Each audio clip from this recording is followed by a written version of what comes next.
E aí pessoal, eu sou Augusto Salgado, professor e cientista social, e vamos nos aprofundar no espírito do capitalismo. Bem-vindos ao Salgado Social.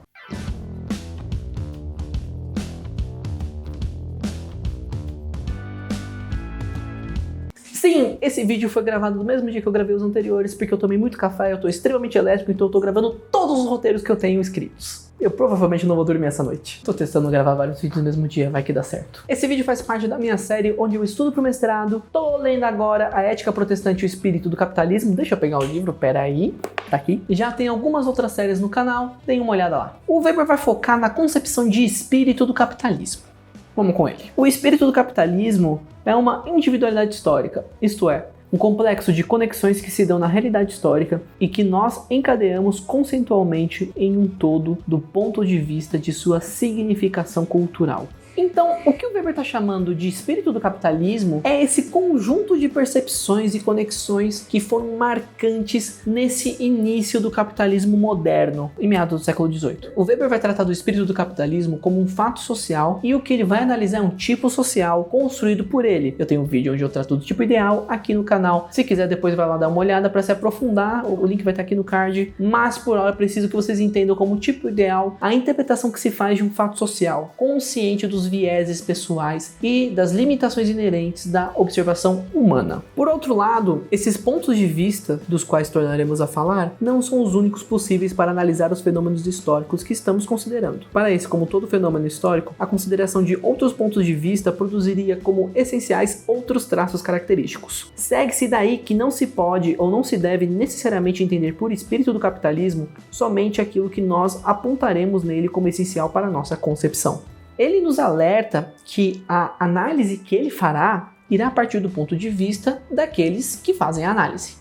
Até porque é impossível usar de outro ponto de vista que não seja o seu. Ou seja, aquilo que ele coloca como essencial e a descrição que ele fará do espírito do capitalismo não encerra o assunto. O espírito do capitalismo não é somente aquilo que ele vai tratar. O que ele vai apontar é o que ele considerou essencial para a concepção desse conceito. E essa passagem é uma crítica excelente ao trabalho de outros que consideraram possível a objetividade plena. Uma crítica ao Durkheim. Isso faz parte da natureza mesma da formação de conceitos históricos, a saber, tendo em vista seus objetivos metodológicos, não tentar enfiar a realidade em conceitos genéricos abstratos, mas antes procurar articulá-la em conexões genéticas concretas, sempre e inevitavelmente de colorido especificamente individual. Se ele parasse aqui, já teria revolucionado as ciências sociais e humanas. O Durkheim já havia rompido com o positivismo e em diversos aspectos avançado na sociologia, como talvez ninguém havia feito até então. E aqui o Weber coloca uma pá de cal no positivismo e no etnocentrismo que estava impregnado nas ciências sociais até então. A consciência de que nossa perspectiva é enviesada e que devemos estar sempre atentos a isso revoluciona a maneira de se fazer ciências sociais e humanas. E essa é uma discussão que eu vou aprofundar em outro momento. Após uma breve introdução, o Weber vai colocar um sermão do Benjamin Franklin, onde é dito que o tempo é dinheiro, que crédito é dinheiro, dinheiro é procriador por natureza e fértil, que um bom pagador é senhor da bolsa alheia e etc, etc, etc. O Weber nos dirá que é o espírito do capitalismo que nos fala. Permeia no sermão a noção do dever do indivíduo de aumentar as suas posses como um fim em si. Aqui fica posto uma ética peculiar, uma forma de agir e de ser que, se não seguida, seria como faltar com um dever imposto. Mais do que saber lidar com os negócios, é posto um ethos, um conjunto de habilidades, costumes e percepções. É uma troca da ideia de que os ganhos existirem em função do ser humano atender suas próprias necessidades e agora colocar o ganho como uma finalidade na vida. O exercer sua profissão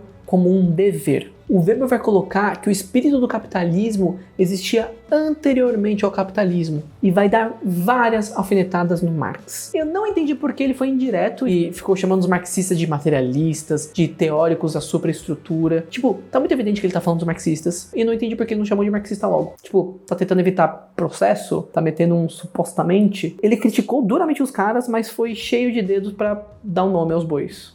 sei lá. Depois de se diferenciar do Durkheim com a questão da objetividade, que eu falei no outro vídeo, agora ele vai se diferenciar do Marx na questão da formação do capitalismo. E ele é bem mais agressivo com o Marx do que ele foi com o Durkheim. O Marx divide bem o mundo pré-capitalista do capitalista, colocando outras elites, outras formas de dominação, outras atividades econômicas, outras percepções, etc, etc. O Weber vai discordar fortemente do Marx nesse ponto, colocando que as estruturas que viriam a suportar o capitalismo moderno já estavam presentes na sociedade pré-capitalista. O espírito do capitalismo já rondava a sociedade pré-capitalista. E esse espírito era fortemente combatido pelo tradicionalismo. De acordo com Weber, o ser humano não quer, por natureza, acumular mais e mais dinheiro, mas sim, simplesmente, viver como ele está habituado a viver, ganhando o necessário para tanto. Ganhar mais atrai menos do que trabalhar menos. E isso seria o tradicionalismo que tanto combatia o espírito do capitalismo, a busca por trabalhar o suficiente para cobrir as suas necessidades tradicionais. Novas formas de produções mais eficientes e mais fáceis esbarram na muralha do hábito, nas dificuldades de adaptação. A rotina tradicionalista é um obstáculo para o aspecto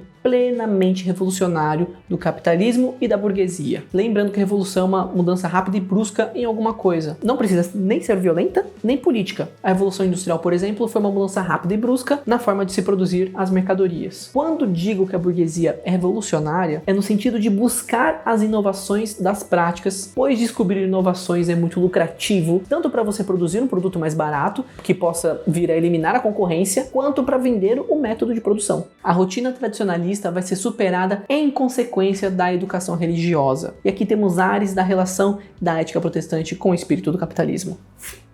Para o indivíduo tradicional, a conduta de obter dinheiro por obter era desprezível ou, no mínimo, indiferente, mas nunca algo positivo. O tipo ideal do empresário capitalista não tem nenhum parentesco com esses ricaços de aparência mais óbvia ou refinada, tanto faz. Ele se esquiva à ostentação e à despesa inútil, bem como o gozo consciente de seu poder, e sente-se antes incomodado com sinais externos da deferência social de que se desfruta. O empresário capitalista que o Weber está se referindo é aquele cara que não ostenta, que ganha seu dinheiro e o reinveste, que poupa, pois seu fim é acumular. O ethos desse indivíduo, de acordo com o Weber, vai surgir como consequência da religião protestante. E o sucesso econômico dessa galera vai ditar a regra de como os outros capitalistas devem vir a se portar. Se hoje o ethos capitalista não necessita mais de um apoio religioso, é que ficou tão bem estabelecido que não precisa mais do aval e do suporte religioso para existir. O protestantismo seria um fruto prematuro das concepções de vida do ethos racionalista capitalista. No próximo vídeo analisaremos esse conceito de vocação que é tão caro para o protestantismo e tão útil para o capitalismo. Pessoal, se gostou, deixa seu like, se inscrevam para não perder os próximos vídeos, comentem aí embaixo suas dúvidas ou suas correções, fiquem por aqui para acompanhar o resto da série e